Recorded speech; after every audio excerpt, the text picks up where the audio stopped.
I'd like to introduce you to a person I met through Toastmasters and immediately became amazed at who she is and what she does. Kathleen Pickrel. Kathleen Pickrel is the founder and executive director of the Terrence Pickrel Heart Fund, which provides financial assistance to advanced heart failure patients in Arizona who are struggling. She holds a bachelor's degree in psychology and a master's degree in social work. She has been a licensed medical social worker since 2006, working with cancer patients and solid organ transplant patients. Formation of the Terrence Pickrel Heart Fund has been a passion project, allowing her to use her social work skills to provide tangible, direct support to those in need while also honoring her late husband. Please welcome Kathleen Pickrel. I'm so glad you're here. Thank you for your time. Thank you. Thank you so much for inviting me. Okay, so Kathleen, you've created this wonderful foundation. What motivated you to create this foundation specifically focused on heart issue medical costs? Well, it's kind of an interesting story.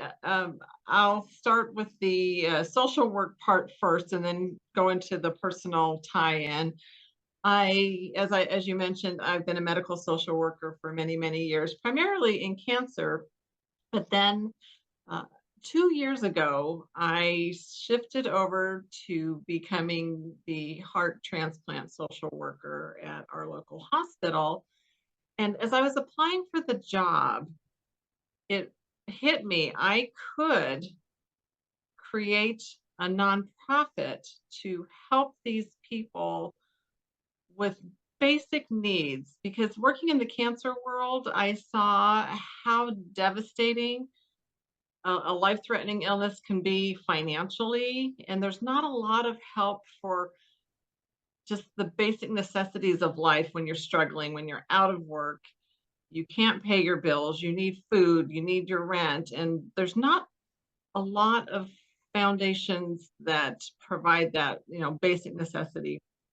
So when I moved into this position, or I had the epiphany, if I get this job with the heart transplant program, I could start this nonprofit, and then I could honor my late husband by naming it after him. And he passed away from heart issues in 2014.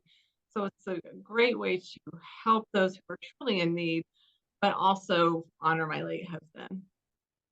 Thank you for that. And I'm so sorry for the loss of your husband.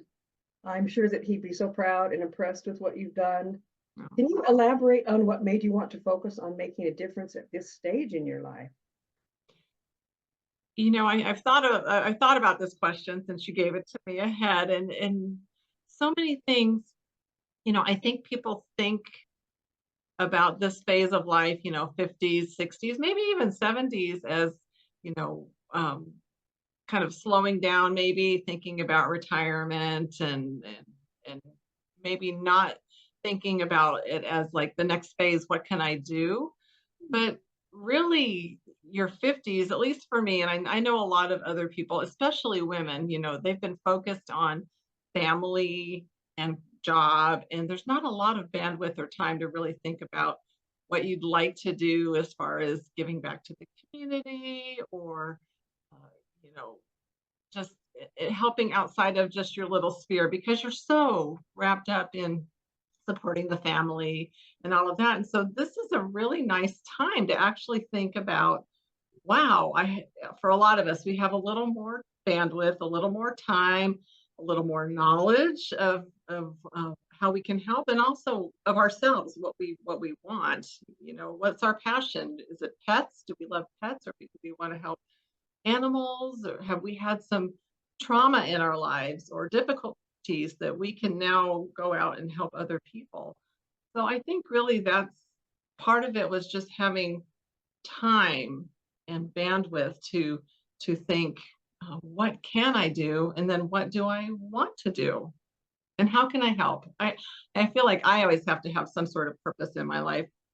And I believe, not everyone believes this, but I believe we create our own purpose based on our values, our desires, our passions, and we can great purpose out of any of those things. Wonderful.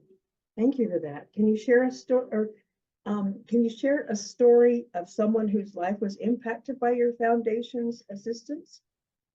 So yes, so what we do just briefly, is we provide financial assistance for people who are either pre or post heart transplant. So they can be being worked up for a transplant, they could be on the wait list for a heart, or they could have what's called an LVAD. It's a left ventricular assist device, because not everyone can get a heart transplant, but they need some sort of mechanical assistance to help them.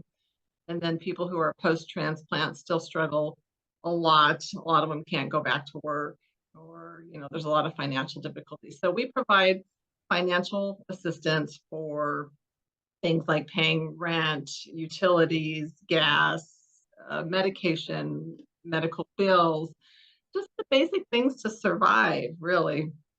And there aren't a lot of those out there, as I mentioned earlier. So as far as how we have, a couple of people that we have helped highlighting what we do, kind of the LVAD, the left ventricular assist device, that requires, it's an internal pump, but it has an external drive line. It has to be plugged in. It has to have electricity. And so one example is I got a call from a patient who has an LVAD, who said, they're going to shut off my power tomorrow. I got behind. I didn't let anybody know, and it's going to be turned off tomorrow. So because we're small still, we've only been around for, not even 2 years yet. The process for getting approval, which I can explain in a minute, allowed me to get approval and pay the bill the same day. And so he did not get his electricity turned off. So, that just felt so good. That is really scary, and I'm so glad that you had the insight to understand the challenges and the connections to be able to make this happen. And then That's as a really social amazing. worker, I was able to reach out to his power company, because they're not really allowed to, if someone has a life-saving device that they need to live, they're not really allowed to shut it off. But they didn't have, he didn't know to tell them, and they didn't know. And so we were Right. able to kind of help in that way as well. Yeah, yeah. He didn't even know that was something he could advocate for himself about then, huh? Wow. Exactly. Wow. There's so much that we don't know, right? Yeah, yeah. We don't know. We don't know. This is why we need people like you. Thank you. And that's why, I love being a social worker and having a social worker community, because even if I don't know, I have a whole community of people that I can reach out to and say, hey, we've got this problem. So it's that nice melding of being able to give the funds, but also having access to the knowledge base of what other resources might be out there. Yeah, that's amazing. So what are some of the biggest? Sorry, go ahead. I was going to say, I could give you another example if you would Sure, like. yeah, go ahead. We got time. Okay, great. This one is important to me because a lot of people don't really understand the process people go through when they're getting a heart transplant. The workup is huge. There are only, in Arizona, there are only 3 facilities that do heart transplants. And we provide grants to all patients in Arizona who are pre or post transplant, who meet criteria. They have to be 350% of the poverty level or below. And so part of the process is the patient is required to have a caregiver who will be with them 24 hours a day after transplant for up to 3 months. So that's usually the spouse, the loved one, the whoever. So now the patient isn't working, the caregiver isn't working, there's nobody working. And so we get a lot of requests for support at that phase. But before that, the insurance will pay for the transplant, right? However, the insurance will not pay for lodging, which is required, that people have to stay within an hour of the hospital for those 3 months. So if they live farther than the insurance company grants, but not close enough to what the hospital requires, then they're having to also pay for the lodging. And the insurance company won't pay for the caregiver to be there until about 24 hours before the patient gets discharged. So we had a lovely lady whose husband was admitted to the hospital for heart transplant, and she lived too far away and she couldn't afford a hotel. So she wasn't going to be able to be there while her husband has a heart transplant, which, you know, the potential for dying on the table is there. And so, you know, we were able to pay for a few days of lodging for her to be there while her husband got his transplant. That's amazing. I mean, I can't imagine being not there. Yeah. Yeah. Wow. Wow. Crazy. But there's a lot of, you know, the insurance covers this, but not this. And there's a lot of dynamics that go into those things. So you help gap up those holes, or As close best we them can. gaps. Yeah, we do a little bit, but you know, a little bit sometimes is a lot. Yeah. Well, what are some of the biggest challenges that your foundation faces in providing support? Well, money. You know, we're relatively new. I'm just learning. I'm just learning everything. So, you know, how to get grants, how to market and let people know that you're out there, how to fundraise, how to host events that are fundraisers. And so I think we've done pretty well considering, but it's a steep learning curve. And so just, you know, getting money is really the biggest thing, and having time, because I work a full-time job so that I can sponsor this. So, you know, time is a huge thing. Yeah. Wow. Yeah. Well, how do you measure the success of the foundation beyond just that financial aid? Yes. So it's the responses that we get from people. And so I have a couple of testimonials that I'd love to read to you, if I may. Yes, thank because you. I think it really, this is why we do what we do. I mean, the money is just the vehicle, really, to, you know. So we have one lady wrote, so her husband was in the hospital. She wrote, "This is amazing!" Exclamation point. "Words cannot express the gratitude we have for you and your foundation. He is improving every day. Hopefully soon he'll be approved a new heart and kidney. As a man laid up in the hospital, he worries about me and our household. This will surely ease his mind and let him focus on healing. Thank you again for your support and assistance." That's why we do what we do. And I have one more, if I may. Yes, please. This gentleman wrote, "I am writing this testimonial to let everyone know how outstanding and caring Miss Kathleen Pickrel has been for me. I went to her with this problem of being short of my copay with my medicine because I lost my Plan B coverage with Medicare. I'm a heart transplant. As you know, as a transplant, I could die without my medications. God bless Miss Pickrel and the foundation/fund. She is a shining example of what God wants all of us to do." Wow. So, still can't speak.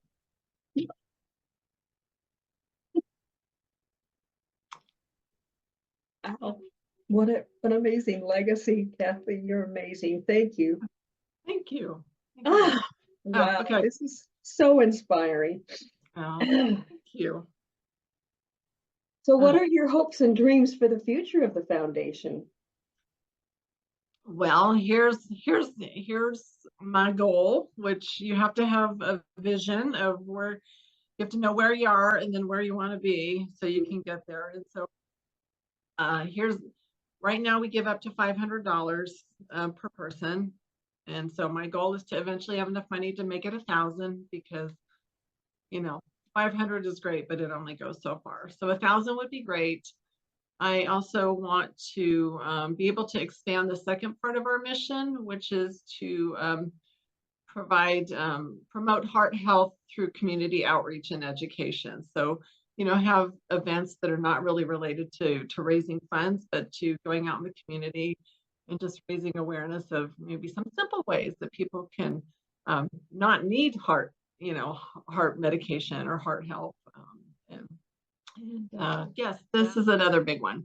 I want to, so right now we only are able to serve the transplant and LVAD patients, but I would like to be able to provide financial assistance to all patients who qualify, through the 350% of the poverty level who qualify but are advanced heart failure patients, but not necessarily moving towards transplant or LVAD. So they could, be managed by medications, but they're still really, really sick. So just be able to serve that whole advanced heart failure patients, that Nice. group. Wonderful.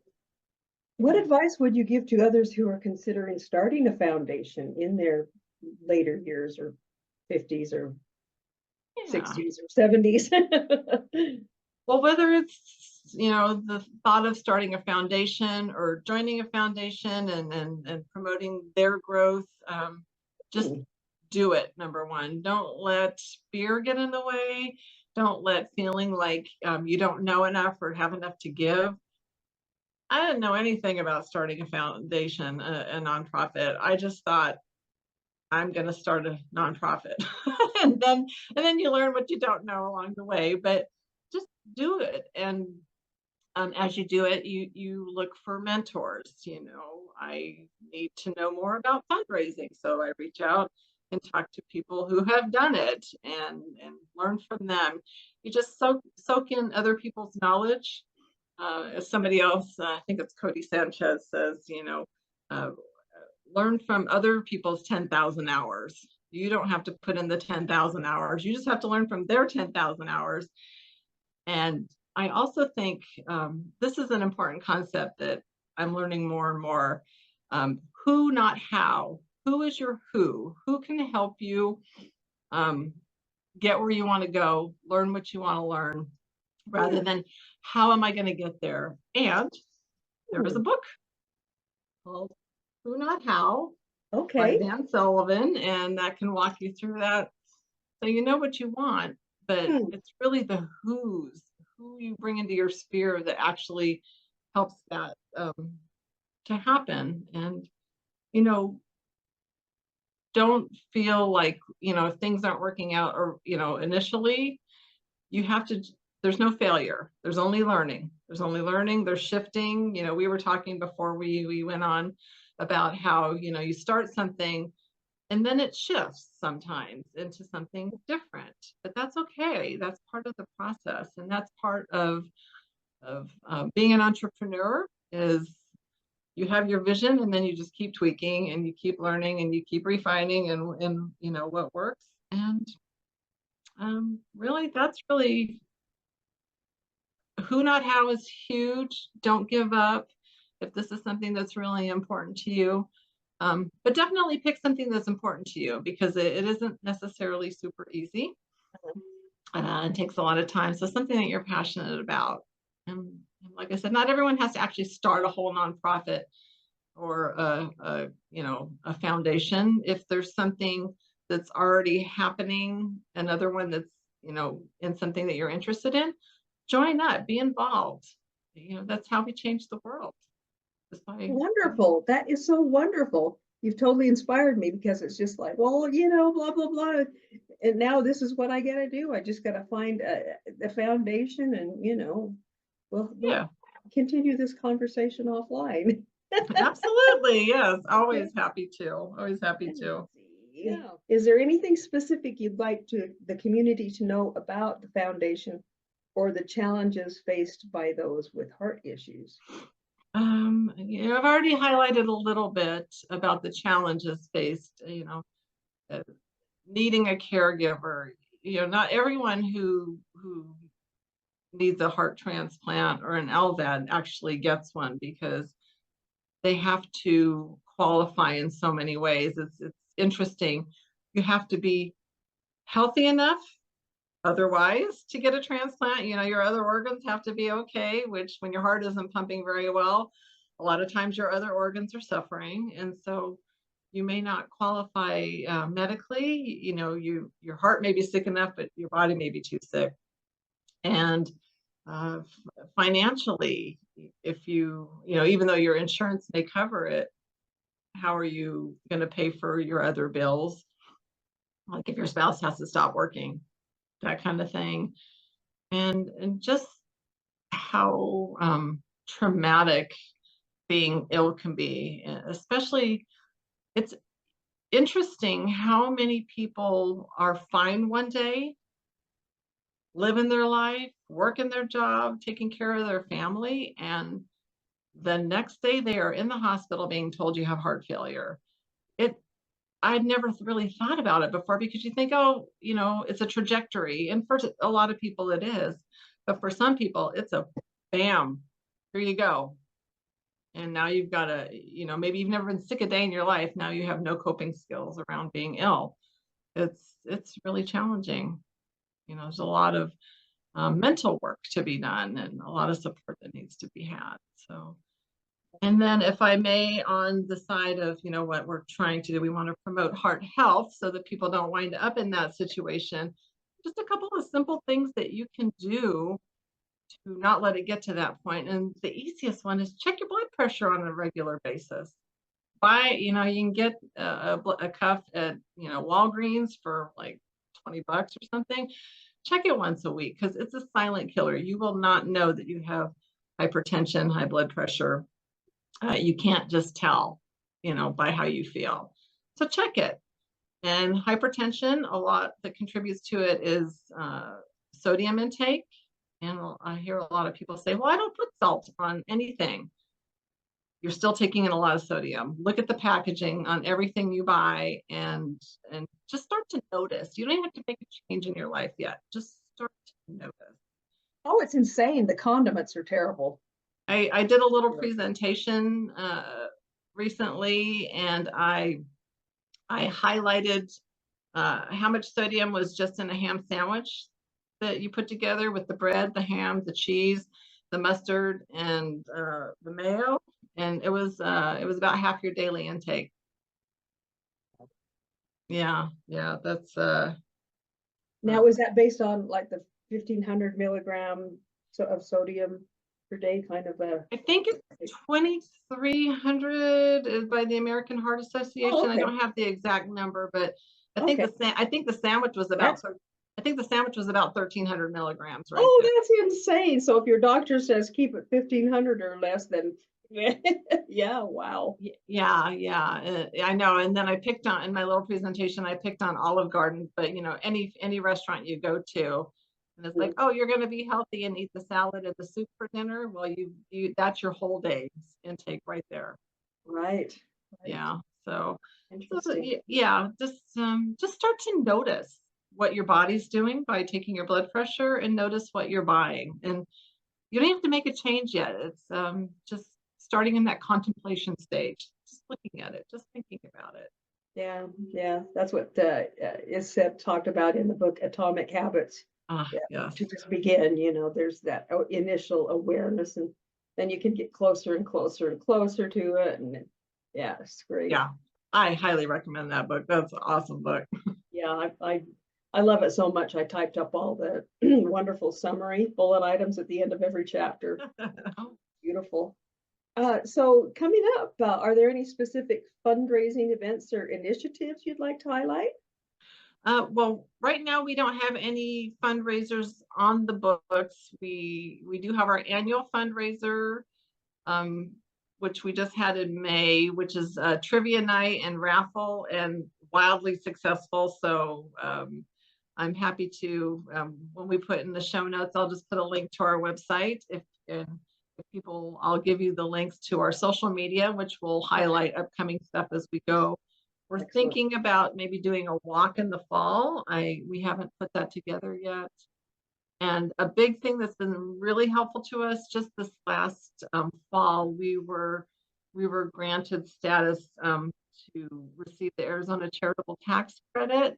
So what that means is that people who file Arizona state taxes, if they owe, they can make a donation to us or any other listed charitable tax organization, and write that full amount off.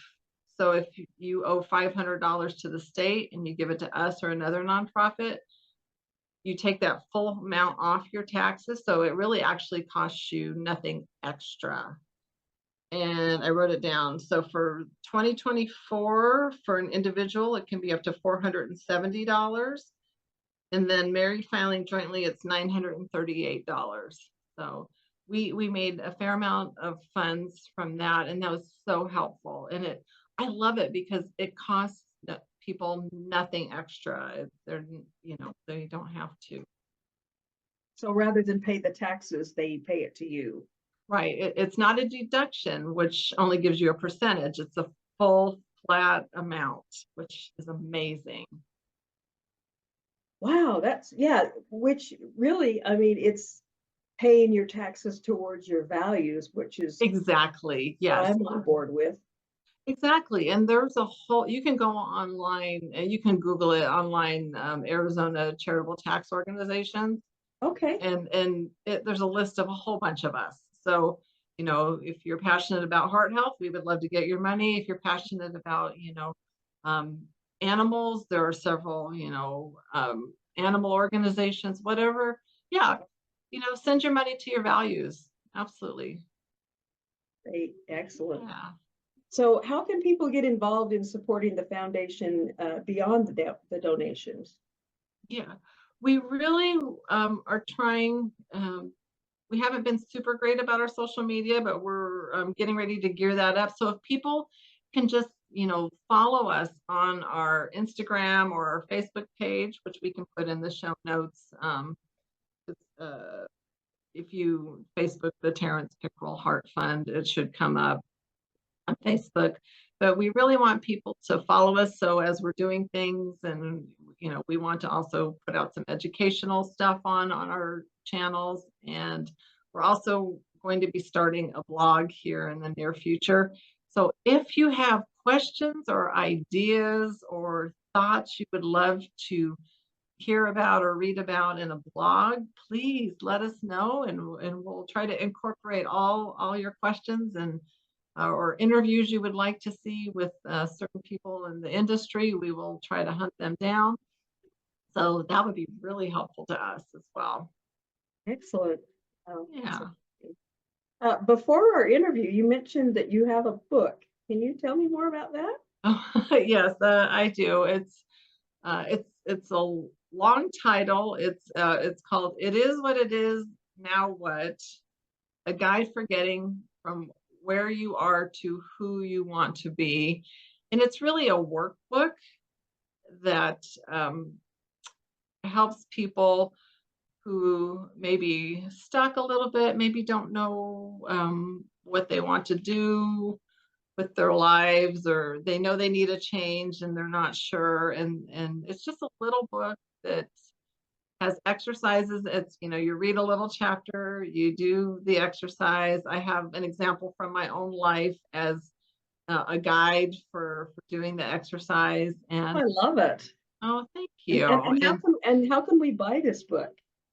You can get it on Amazon. It's on Amazon, and the easiest way to find it, because there's a million "It Is What It Is, Now What's" out there, just Google or just type in my name and it'll come right up. So perfect. Okay, sounds good. Thanks. It was fun. I wrote that a while ago. Now there were two other things I wanted to say about people who are considering, creating something or making a change in their life, whatever, future focus. Visualizing, is huge. Really, in your mind, everything we see around us started in someone's mind. This computer, somebody created that in their mind. They really thought it through. They thought it through. The tile on my floor, some designer created that. So every creation starts in the mind. So really thinking about what you want and visualizing it. And you may not have all the answers, but as you live in the future with it. It's like, what am I doing? What am I seeing? What am I saying? How, who am I talking to? You really create it in your mind, and the more you can create it firmly in your mind, the more likely it is to actually happen in real life. Oh, That this was book will help to bring that exactly, visualization process. Oh, that's exactly. beautiful. That's Yeah. wonderful. And the other thing that I think actually is one of the most helpful things is curiosity. Get curious. Start asking, why do things happen this way? Or why are they doing that? Why, I'm wondering how do they do that? Just be curious about absolutely everything and ask people. People love to talk. How did you get there? Or how, what was your process? Or just be curious and ask. It'll get you really far. I Excellent. I need nothing. Seriously. I was a social worker and now I run a business. It's crazy. Oh, I think I you're need nothing. amazing. I You need know, nothing. you're amazing, and you've got so many amazing skills and insights, and how you've been able to make these connections. And Oh, thank you. yeah, thank you. I firmly believe, the last thing I'll say is I firmly believe if you put it out there, the universe will help you. And I know that's a little woo woo, and there's science in there somewhere, but really, the more you put it out there, visualize it, talk to people, be curious. The universe puts people there for you. What is it? When you're ready, the master appears. That kind of thing. They're there. Yeah, Yeah. fantastic. Yeah. I want to thank you so much for your time and company and education and doing this video. Wow, Oh, appreciate my you so much. pleasure. Thank All you for right. inviting me. I really appreciate it. Okay, we'll talk again real soon. Sounds good. Thank you.